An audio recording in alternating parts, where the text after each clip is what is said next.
Greetings and salutations, everyone. My name is Andrew Kirchhoff, and welcome to my YouTube channel. Today, we're talking about my Week 2 wide receiver rankings for the 2022 fantasy football season. On today's episode, we're covering all topics related to the wide receiver position, beginning with matchups. We'll talk about which defenses were giving up the most points to opposing wide receivers last week in order to give ourselves more insight as to who has the most advantageous matchups going into Week 2. After we cover the matchups portion of today's episode, we'll then transition to our top 36 wide receiver rankings, as I'll share with you guys statistics that justify the reasons as to how I think the wide receiver position is going to stack up when it's all said and done at the end of Week 2. Now, before we begin, I just want to remind you guys, I've recently added graphics throughout the course of the video that include my top 12 wide receivers all on screen all at the same time, along with 13 through 24 and 25 through 36. After I cover the top 12, I'll show that on screen so you can go ahead. I know there's timestamps down below. You can fast forward if you're looking for that, but either way, that's there for those of you who just want to see all the receivers stacked up next to each other and how I have them ranked for Week 2. Also, be sure, again, if you enjoy the content, you enjoy the graphics, you enjoy the effort I put forth in trying to help you guys win on a weekly basis and help you guys win a fantasy football championship, be sure to like the video and, of course, subscribe. We're making daily fantasy football content for the singular purpose of helping you win. So be sure to subscribe. Thank you very much. We're trying to get to our goal of 70,000 subscribers. We'd greatly appreciate if you guys could help us get there. Thank you. Also, be sure to check out Underdog Fantasy, whether it is their Thursday night knockout, their battle royales throughout the weekend. There is a bunch of contests to play if you want to go ahead and put your fantasy football skills to the test by drafting some teams, or go ahead and play in the Pick'ems game where you're picking higher or lower on a given player statistic. If you want to go ahead, check that out. There's a link down in the description. When you sign up today and make a first-time deposit using promo code Andrew, you'll get a first-time deposit match up to $100. Check that out if you want. Again, we're going to be talking about more pick'ems as we go throughout the week. Of course, when we get to Friday, we have that pick'ems episode. Cordero Patterson really did ruin my week last week, but ultimately, it was pretty successful. Outside of that, we'll cover everything that I've mentioned in that episode later this week. But if you're trying to check that out and get ready for Thursday's contest, draft some teams, be sure to do so. Use promo code Andrew. Thank you very much. All right, let's get into talking about the wide receiver position, beginning with matchups. As you can see on screen to the right of me, we have how many points defenses gave up to opposing wide receivers last week in a half PPR scoring format. Again, we talk about half PPR in all of our videos, meeting everyone in the middle, whether they do play in a standard format or a full PPR. So as of right now, the Los Angeles Rams last week gave up the most points to opposing wide receivers. Wasn't really a surprise considering how much success not only Stefon Diggs, Gabriel Davis, Isaiah McKenzie, Jamison Crowder all found against that secondary. Now, when you go ahead and you progress down the list, we have defenses like the Denver Broncos, Miami Dolphins, Carolina Panthers, who were certainly great in terms of stopping opposing wide receivers. But a lot of these are going to have to just take some time before we can fully buy in on the idea of these secondaries and defenses being great against opposing wide receivers. Even though the Denver Broncos allowed the fewest amount of points, it also had to do with the fact that Tyler Lockett and DK Metcalf weren't given that much opportunity in the receiving game. DK Metcalf did not have a single target of 20 or more yards down the field, which is where he thrived in the last couple years with Russell Wilson. So in a couple weeks, we'll have a better understanding. But as of right now, some of these defenses we can take immediate action upon and go up against their really advantageous matchups and play our receivers against them, while others is a wait-and-see process. Now that we've presented these statistics, we're going to go ahead and we're going to transition to our top 36 wide receiver rankings. I, of course, will be referring back to those matchups as we progress throughout today's video. We've gone ahead and designated matchups on a star basis on screen and shown how many fantasy points those defenses allowed last week on screen. That's why we're doing this, giving you guys more information, giving you guys more context as to why I believe these players are stacking up as such. All right, let's begin with our number one, Cooper Kupp. Of course, we're all starting Cooper Kupp. That is not even in the question. Coming off of a week of 13 receptions, 128 receiving yards, and a touchdown. He is purely the entire offense for the Los Angeles Rams. The fact that, of course, he has the opportunity of taking on the Atlanta Falcons. We just saw Jarvis Landry out of the slot position tear apart that defense. I can only imagine what Cooper Kupp is going to be capable of doing, especially considering, outside of Cooper Kupp, Matthew Stafford doesn't want to throw to any other receiving options. So it's going to be a great week for him. The only stat that I wanted to mention before we move on from Cooper Kupp is that in 13 of the last 21 games he has played, which includes all of last season and the NFL playoffs and last week's performance, he's had 13 games out of 21 in which he's been able to put up 100 plus receiving yards and one touchdown. That's 62% of the time this man has been able to put up insane fantasy point production. Of course, the receptions are always on top of that. But either way, he's a must-start. Moving on to Justin Jefferson, another incredible player that we are continuously playing. He is coming off a ridiculous 34.1 fantasy point performance in a half PPR scoring format, playing 92% of the offensive snaps. And on the 33 routes that he ran, he was targeted 11 times. When you're being targeted 33% of the time, that you go out for a route, of course you're going to find significant success. That was higher than Cooper Kupp last week, who only had a target percentage of 30%. Ultimately, the amount of success that Justin Jefferson found, 9 catches, 184 yards, and 2 receiving touchdowns, was incredible. He was able to do a lot of that against zone coverage, which is surprising to me. I would have thought that Jair Alexander would have, tailed him for majority of that game, but we saw a lot of those highlights. Alexander was lost out there. Justin Jefferson was making him look, a pedestrian at times. And, there was even a chance that Justin Jefferson could have scored a 3rd touchdown, but wasn't able to get down his 2nd foot in the end zone. Nonetheless, the fact that he was able to find so much success against zone, 7 catches, 159, and 2 receiving touchdowns against said coverage, it pans out pretty well for him, considering this upcoming week they play against Philadelphia, and they primarily sit in a zone coverage. Darius Slay, good luck. It's going to be extremely exciting to see that matchup. Justin Jefferson should be able to find himself a lot of success. Moving on, let's talk about Davante Adams. When we're talking about elite wide receivers who have left and been traded from their primary team to another team, it reminds me of like Stefon Diggs a couple years ago.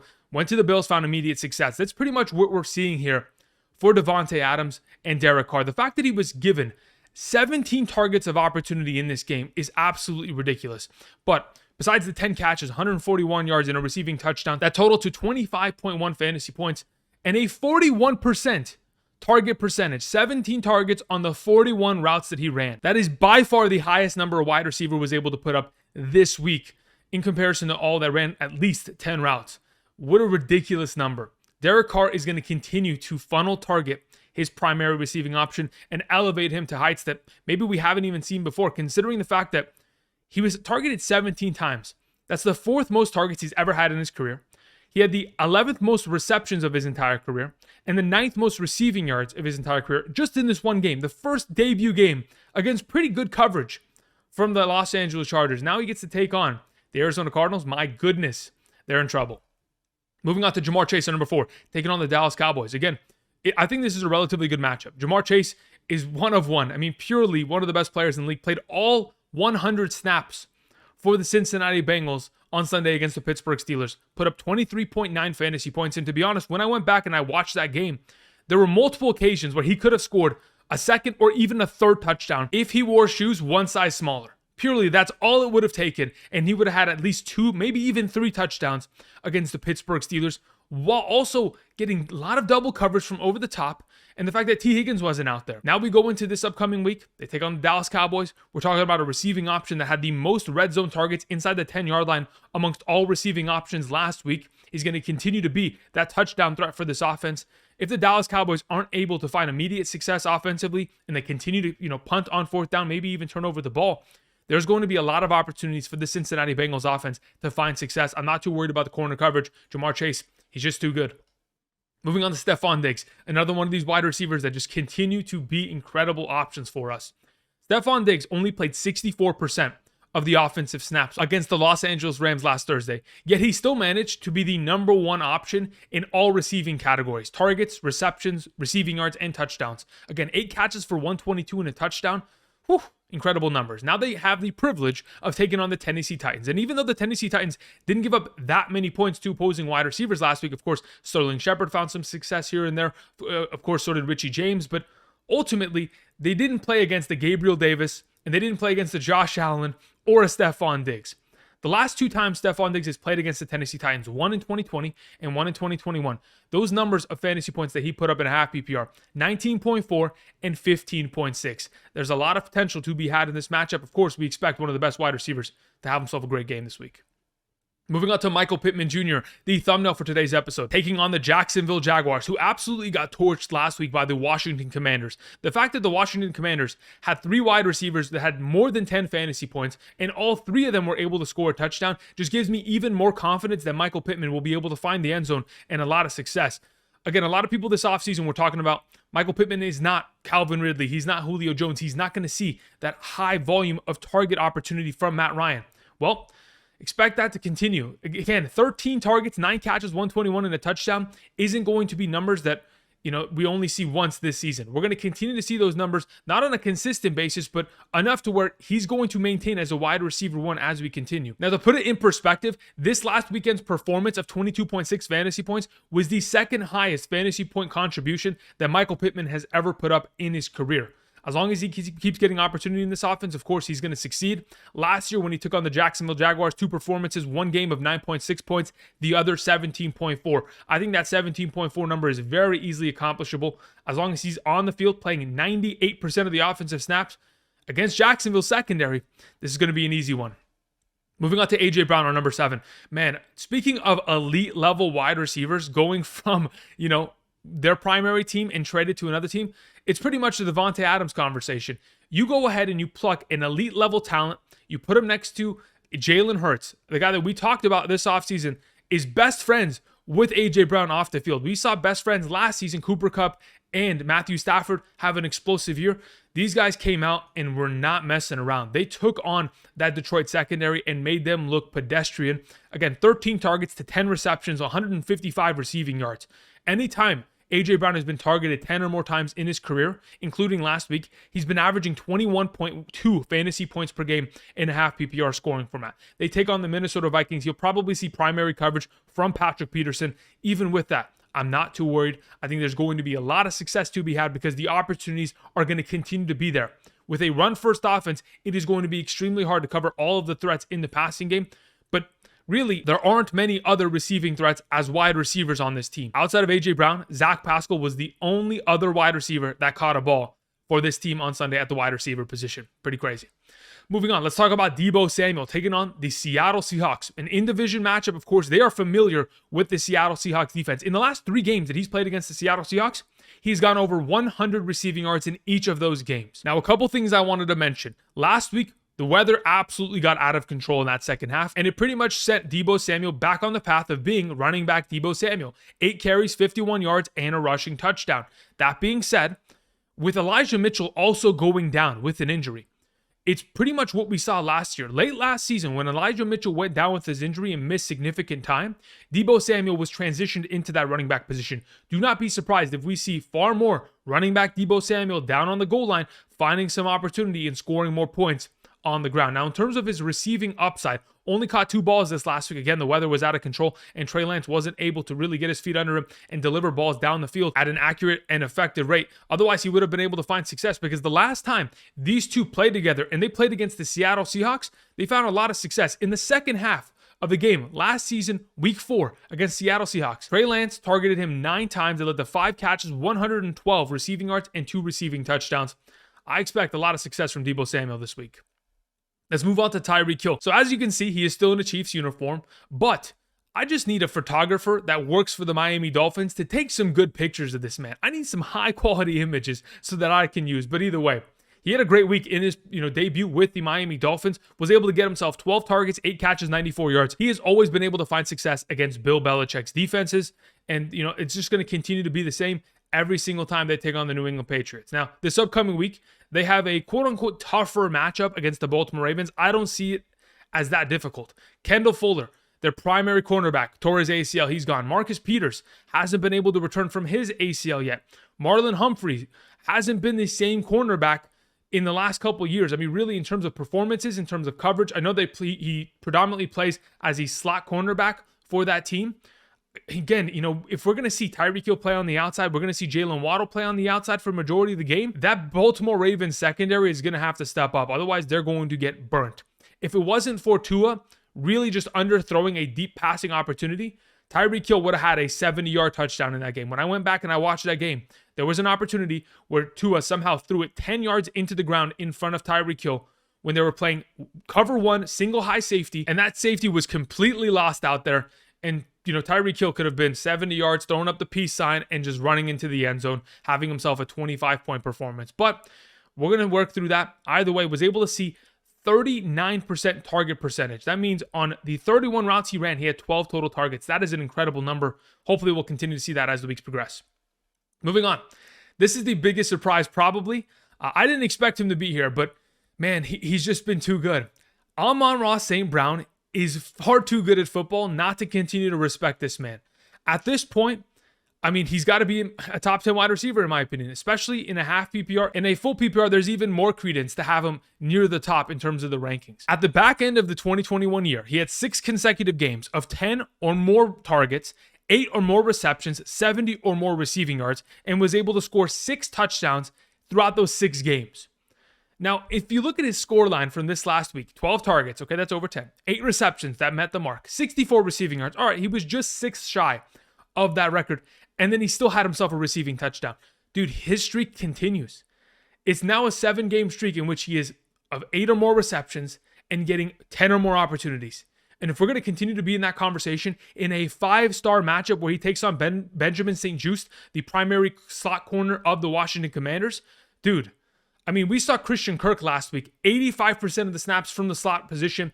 The dude had over 100 receiving yards. Amon-Ra St. Brown, I mean, I'm expecting you to ball out. You guys should absolutely be starting him in week 2. Moving on, let's talk about Mike Williams. Plays on Thursday night. We have already been given an indication that Keenan Allen is out for Thursday night's matchup with the hamstring strain. So that gives me a little bit more, excitement on what exactly we can expect to see from Mike Williams. Now, Mike Williams, in the last 4 games that he has played against the Kansas City Chiefs defense, 2020 through 2021, he has averaged 14.58 fantasy points per game against that defense. Specifically, in the last 2 games that he played against them, Justin Herbert had monster performances.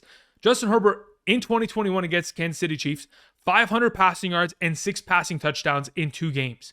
So if you're going to get yourself a quarterback that's throwing for 250 and 3 touchdowns, of course, Mike Williams is going to see some love. In comparison to last week in which he only had 2 catches on 4 targets, those numbers were extremely low against the Las Vegas Raiders, but he had himself a performance like that against the Raiders the year prior. Nate Hobbs really did put in some work and locked them down for majority of that game. Nonetheless, I expect Mike Williams to get more opportunity, and when he does, we won't be questioning whether or not he's a viable fantasy option any longer. Moving on to the final wide receiver I wanted to mention in the top 12, it is Mike Evans. Mike Evans usually disappears because his kryptonite is on the other side of the field when they take on the New Orleans Saints. Marshawn Lattimore has been Mike Evans' overall kryptonite.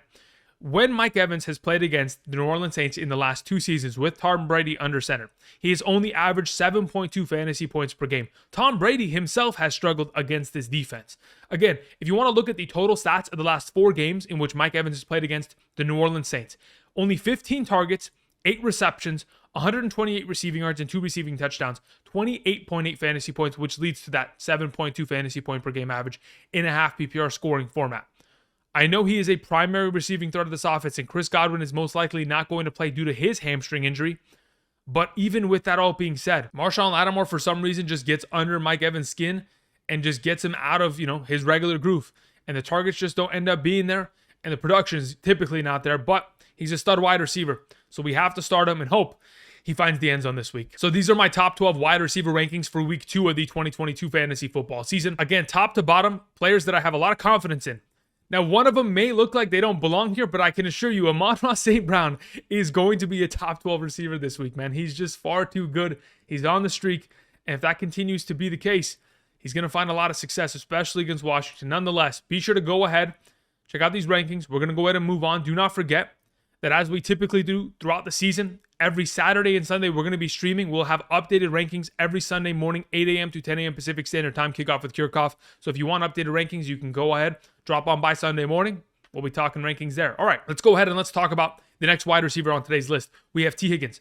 Now, my assumption is that T. Higgins is going to be returning from his concussion that he sustained against the Pittsburgh Steelers. As of what Zach Taylor said earlier today, he is on track, and he's going to be limited on Wednesday today, and he'll most likely be upgraded to a full-time capacity by the time we get to Friday. And taking on the Dallas Cowboys, in my opinion, this is an advantageous matchup. If, in fact, the Dallas Cowboys offense isn't able to find any sort of traction, we're going to see a lot of Joe Burrow and a lot of T. Higgins, Jamar Chase dominating that defense. Joe Burrow may want to stop throwing the ball to Tyler Boyd. When I was watching that game back yesterday, he threw 3 interceptions while attempting to throw to Tyler Boyd. So if, in fact, T. Higgins is back, he is greatly missed because we need an option there that, can at least prevent those interceptions from happening. I'm not saying that those were all, Tyler Boyd's fault. Some of them obviously were the fault of Joe Burrow throwing into tight windows. But if T. Higgins is out there, I can expect him to come down with those balls and have a lot of success in week 2. Moving on to Gabriel Davis. Again, another one of these number 2 wide receivers that is associated with a top-tier offense, finding so much success and being a touchdown fiend. Again, in 6 out of the last 8 games that Gabriel Davis has played for the Buffalo Bills has led to at least 1 receiving touchdown. This includes last season's playoffs and the back end of the 2021 year. Last week against the Los Angeles Rams, 4 catches, 88 yards, a receiving touchdown. Obviously, we'll always have the big play ability will obviously be used down in the red zone and is going to be the number 2 receiving option of this offense going forward. They take on the Tennessee Titans this week.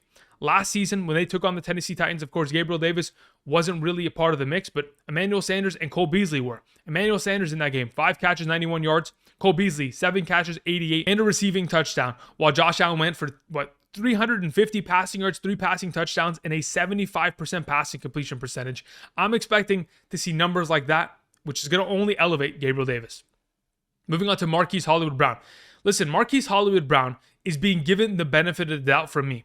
I have him as my number 15 ranked wide receiver because he played 95% of the offensive snaps, yet he only saw 6 total targets and 4 catches. When I watched that game back, purely when they're going out and sitting in spread formations where they have 3 or 4 wide receivers in the formation, and Kyler Murray is purely running for his life and just trying to get the ball out of his hands to the nearest wide receiver that's open, Marquise Hollywood Brown is not always in that conversation, which definitely does hurt his overall upside.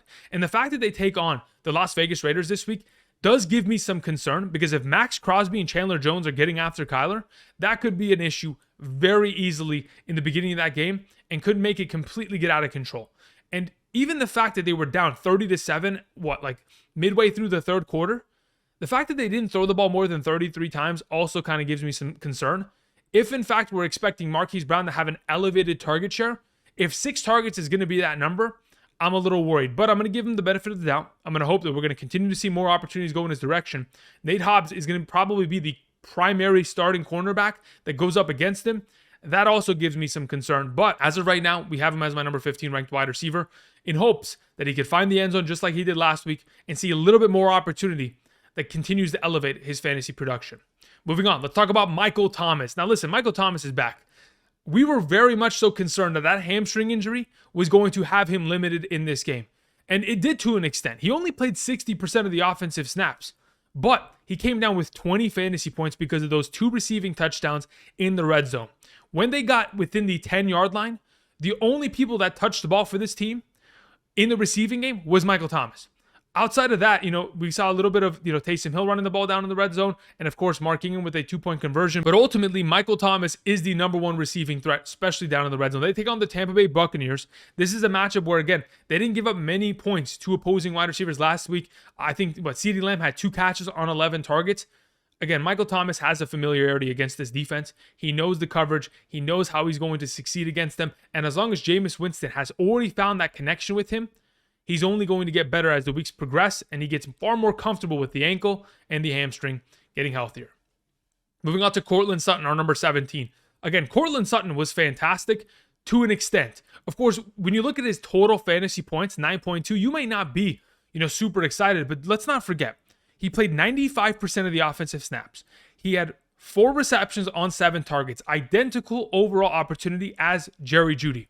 The only difference is Jerry Jeudy scored a touchdown and had 30 more receiving yards. But if you had watched that game, and if you're currently listening to this, you probably watched that game. Courtland Sutton had a deep passing opportunity in which Russell Wilson threw the ball 30 yards down the field to Courtland Sutton. If he catches that ball, he steps 1 step back and he's in the end zone. That's a touchdown, 30 yards plus. But unfortunately, the cornerback could not cover him, and there was a defensive pass interference call. With that, the ball goes down to the 1-yard line. Melvin Gordon fumbles, and the rest is history. But there was an opportunity there for Courtland Sutton to succeed and score a receiving touchdown and have an identical fantasy point total as Jerry Jeudy in this offense. Let's not forget Michael Pittman Jr. is coming off of a week against the Houston Texans with 9 catches, over 100 receiving yards, and a receiving touchdown. In my opinion, this is a 5-star matchup, to say the very least, against the Houston Texans at home for Denver. Now, the opportunities for Courtland Sutton to catch a touchdown 20 or more yards down the field are going to continue to be there. Russell Wilson led all quarterbacks in deep passing attempts this past week, 7 attempts of 20 or more yards down the field. Obviously, more opportunities are coming down the way. Do not be surprised if Courtland Sutton has a big week here. Now, speaking of his teammate, Jerry Jeudy was able to get that receiving touchdown. The cornerback fell down. The safety that was coming over the top obviously had a terrible pursuit angle, but nonetheless, Jerry Jeudy strides into the end zone, 4 catches on 7 targets, identical opportunity, 102 receiving yards, and a touchdown, 18.2 fantasy points. He played 70% of his offensive snaps from the slot position. If he's going to continue to be used in that regard, hopefully he's going to be the Tyler Lockett of this offense. And if that's going to be the case, we are really, truly looking at 2 wide receivers that have the potential of being in this top 16, 17 conversation, 18 conversation every single week henceforth. As long as Russell Wilson's on the field, the deep passing opportunities are there. This offense should be finding success. Moving on to our number 19, we have Jaylen Waddle. Another one of these number 2 wide receivers of an offense that finds a lot of opportunity and is continuing to find fantasy point production. 15.7 points. Was able to score himself a 20-plus yard receiving touchdown on a 4th down call that was absolutely mental from Mike McDaniel. Nonetheless, we saw his streak of games with Tua of 6 or more targets disappear this last week. Only 5 targets, 4 receptions. That opportunity count is a little bit worrisome, but what is a little bit different in comparison to last year is that Jaylen Waddle played 80% of his offensive snaps out wide in comparison to last year where he was the primary slot wide receiver. If in fact he's going to continue to see that, and we have Kendall Fuller, torn ACL, out against the Baltimore Ravens, and Marcus Peters probably doesn't return this upcoming week for the Ravens, the coverage against the Miami Dolphins isn't going to be very good. And if that's going to be the case, where Marlon Humphrey goes, maybe he goes on Tyreek, maybe he comes over here on Jaylen Waddle, maybe he goes and sits in the slot position and covers, the primary slot receiver, whether that is Cedric Wilson or maybe Mike Gesicki, doesn't matter. Either way, Jaylen Waddle's going to get his opportunity. They're using him in ways to get him open, make plays after the catch. Only more and more success is going to be found this upcoming week against the Baltimore Ravens.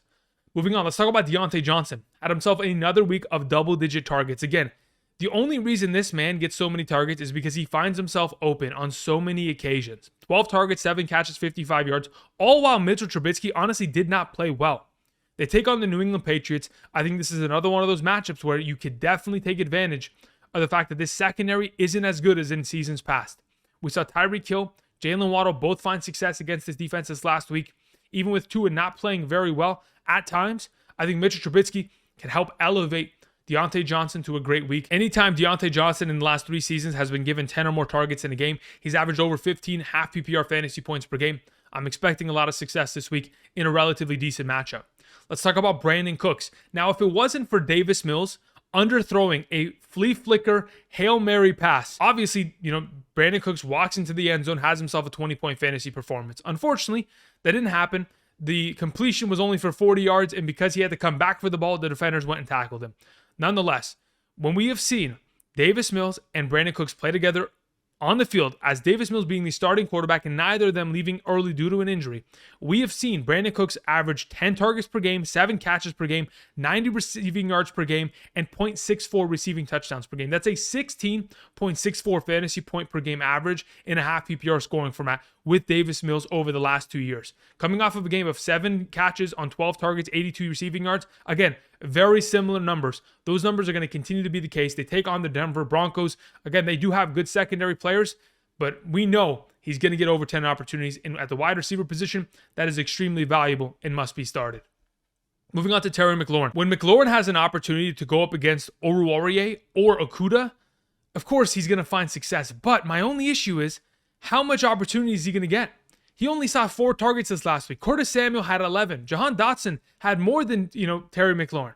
If, in fact, Terry McLaurin isn't the favorite target of Carson Wentz, there may be an issue in which his overall upside is capped to an extent. Last week, 42 routes ran, only 4 targets. That is concerning. But what I will mention is that the number 1 wide receiver of the Philadelphia Eagles, A.J. Brown, had 10 catches and 155 receiving yards against this defense. This is a very advantageous matchup. Take advantage of it. Play Terry McLaurin this week. Moving on, JuJu Smith-Schuster playing on Thursday. Now, the primary reason I wanted to mention JuJu Smith-Schuster as a top 24 option is because I truly do believe he's in that conversation. I know he's dealing with a shoulder injury going into the Thursday night game, but let's put this in perspective. He had 8 targets lead to 6 catches, 79 receiving yards. All of that production in the first half. Really was not utilized in the second half. Yes, he played a little bit in the beginning of the third quarter, but then he got pulled. You don't need to use him when you're up 30-7. And if you're going to go ahead and get 6 catches and 80 yards almost in the first half of a game, imagine if it's a competitive game. Imagine if they're taking on the Los Angeles Chargers on Thursday night in a high-scoring matchup. Juju's a great option. You should be starting him going forward. Moving on to DJ Moore. Again, I'm a little bit worried about DJ Moore. I look at his overall opportunities that he got, the amount of routes he ran. If he's going to continue to be out-targeted by Robbie Anderson, 8 targets to 6 this last week, it is extremely concerning, considering we expect 10 or more targets every single week from DJ Moore, regardless of what kind of coverage or matchups that he's facing against. Again, let's not forget, he had over 160 targets last year. If we're going to get onto that kind of a pace, we got to see him get far more opportunities, and that's going to require Baker Mayfield being a better quarterback. He's got to be far more accurate, and he's got to believe that he can get the ball down the field and help DJ Moore elevate his game. Ultimately, if that's not going to happen, especially against the New York Giants this week, Adoree Jackson is going to be the primary coverage. I'm not worried about that. I think DJ Moore could very easily have himself a big game. The opportunity is certainly, it just has to be there for that success to be a given. All right, so these are my wide receiver twos going into week 2 of the 2022 fantasy football season. From number 13 to 24, these are players that I absolutely want to continue to start every single week. Some of them we have some questions about. Some of them will adjust and kind of go up and down the rankings list as we progress throughout the week. Do not forget, Sunday morning, 8 a.m. to 10 a.m. Pacific Standard Time, we will have updated rankings on screen during the live stream in order to help you set your lineups before kickoff. Outside of that, we're going to go ahead and we're going to move on and talk about our wide receiver threes for today's episode, beginning with Christian Kirk of the Jacksonville Jaguars. Christian Kirk was paid a lot of money this offseason. Signed a 4-year deal, $72 million, $36 guaranteed. Big money. A lot of people wondered why Christian Kirk was given that much money. Well, the 14.7 fantasy points that he scored on Sunday against the Washington Commanders does kind of speak to exactly what kind of utilization he's going to see henceforth for the Jacksonville Jaguars. 12 targets, 6 catches, 117 receiving yards. He takes on the Indianapolis Colts. I really don't care about matchups anymore. If you are getting 10 or more targets within an offense, by all means, you are in my starting lineup. I don't care that, he was able to only catch 6 of the 12. Quite frankly, he could have even had himself a receiving touchdown. He ran out on the 3-yard line by barely stepping out of bounds. Otherwise, he dove into the end zone and was able to score. With later review, obviously, he was out. But there were a lot of opportunities for him to find success. And as long as he's going to maintain as the number one receiving option of this offense, he's going to be a must-start every week. Moving on to DK Metcalf. I think this is an okay matchup. Last season in the 2 games that he played against San Francisco, 14.5 fantasy points, 18.5 fantasy points. Of course, he didn't see much utilization. The tight ends were the ones that were scoring against Denver this last week. But DK Metcalf could very easily find himself with a successful performance. He had 7 targets, 7 catches, didn't have a single opportunity down the field of 20 or more yards in terms of a target. Geno Smith only had 1 passing attempt of that category, which is concerning considering how much success DK Metcalf found from deep passing targets over the last couple of years with Russell Wilson.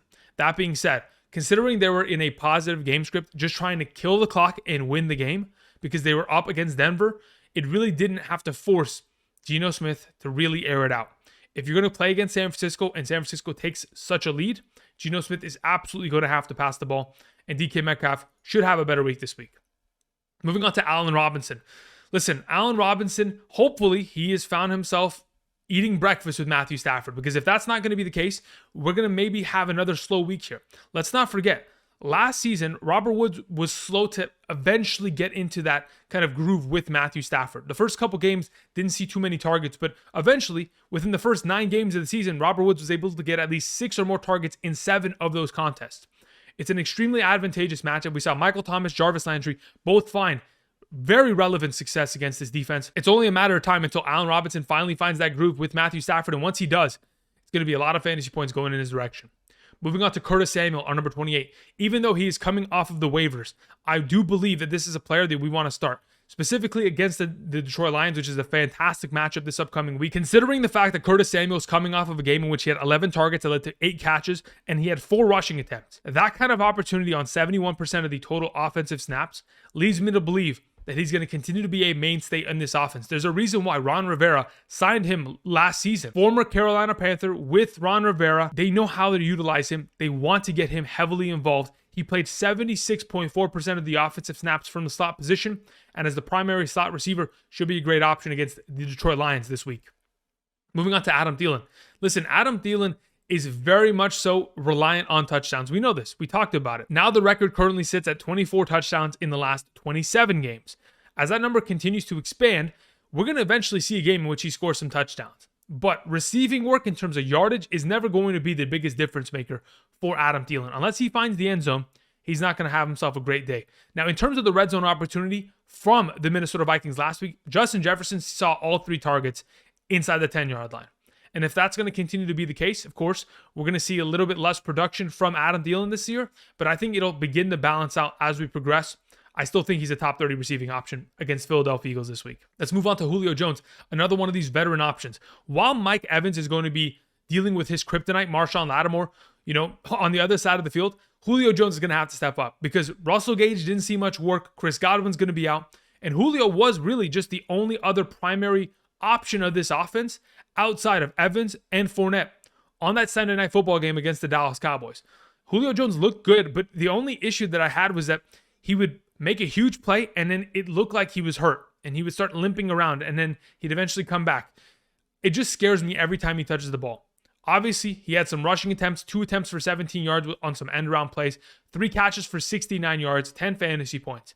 He only played 52% of the offensive snaps. If those numbers increase, the targets increase, with Tom Brady, success is only going to be found. Moving on to CeeDee Lamb.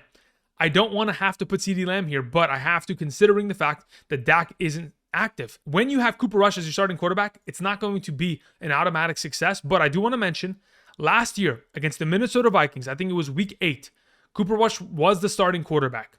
In that game, CeeDee Lamb had himself an incredible performance of being able to get himself 6 receptions and 112 receiving yards.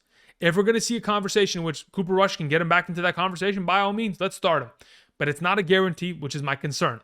In the last couple years, when Dak Prescott has been out with an injury, if you just go, let's say, for example, look at CeeDee Lamb's rookie year, when Dak was out due to the ankle injury, weeks 6 through 17, CeeDee Lamb was averaging 9.97 half PPR fantasy points per game. If that kind of opportunity is going to be there, a 10 fantasy point wide receiver, I'll take it as a wide receiver 3 option. Moving on to Jarvis Landry. Coming off of majority of our waivers, some of us may have had him on roster. He played 72% of the offensive snaps, but on those offensive snaps, 82% of them were from the slot position, tore apart the Atlanta Falcons secondary. Now he has the privilege of trying to do the same against the Tampa Bay Buccaneers. Tampa Bay really didn't, struggle much against the receiving options of the Dallas Cowboys, but the Dallas Cowboys really couldn't do much last week as a whole. What we have found over the last couple years is that the New Orleans Saints, regardless of whether it is Trevor Siemian, Jameis Winston, Taysom Hill, it doesn't matter. They've always consistently found success offensively and defensively against the Tampa Bay Buccaneers. They somehow, someway have their number. We're hoping Jarvis Landry is going to continue to be a relevant option in this offense. Moving on, we have Darnell Mooney taking on the Green Bay Packers. Last season, when he took on the Green Bay Packers with Justin Fields under center, he was able to have himself a pretty decent game. In fact, was able to get 8 targets, 5 catches, 45 receiving yards, and a receiving touchdown. If Jair Alexander is going to be following him for the entirety of this game, it could make it a tougher matchup, but I expect him to be the primary receiving option in this offense. Hopefully, Justin Fields is, up to the task and ready to funnel him with targets. Last week's performance of only having 1 catch on 3 targets in that rain game should not scare us from playing him this upcoming week. Even though it is a tougher matchup in terms of cornerback coverage, I'm not worried about Darnell Mooney. Moving on, let's talk about Drake London taking on the LA Rams. This is a rookie wide receiver going up against Jalen Ramsey. That's probably going to be the case for majority of this game. And even though he was going up against Marshawn Lattimore last week and it was pretty veteran coverage in terms of the New Orleans secondary, he still found himself with a pretty good performance overall. 7 targets, 5 catches, 74 receiving yards. If Marcus Mariota is going to continue to get the ball in his direction, they're going to move him around the field. I know he played 91% of his snaps out wide, which is pretty much going to put him on the path of Jalen Ramsey, but it's not like Jalen Ramsey hasn't fallen down on a couple, coverages as of late. There are some plays that are going to be made against Jalen Ramsey, whether he likes it or not. As of right now, I think Drake London is a decent option, and hopefully he can get himself similar numbers to last week. Moving on, Elijah Moore, my number 35. For those of you who may be thinking, man, Andrew predicted Elijah Moore was going to have a great week in week 1, yet he didn't. Listen, Elijah Moore actually had a great week. If, in fact, they didn't call back that receiving touchdown. I know, 5 catches, 49 yards is not what we expected. 7.4 half PPR fantasy points wasn't great. He played 89% of the offensive snaps, but if it literally wasn't for his receiving touchdown being called back on a penalty, we end up having ourselves, a 15-point fantasy week and nobody's complaining. But unfortunately, penalties happen. As long as Joe Flacco is going to be under center, I expect this team to be throwing the ball 70% of the time.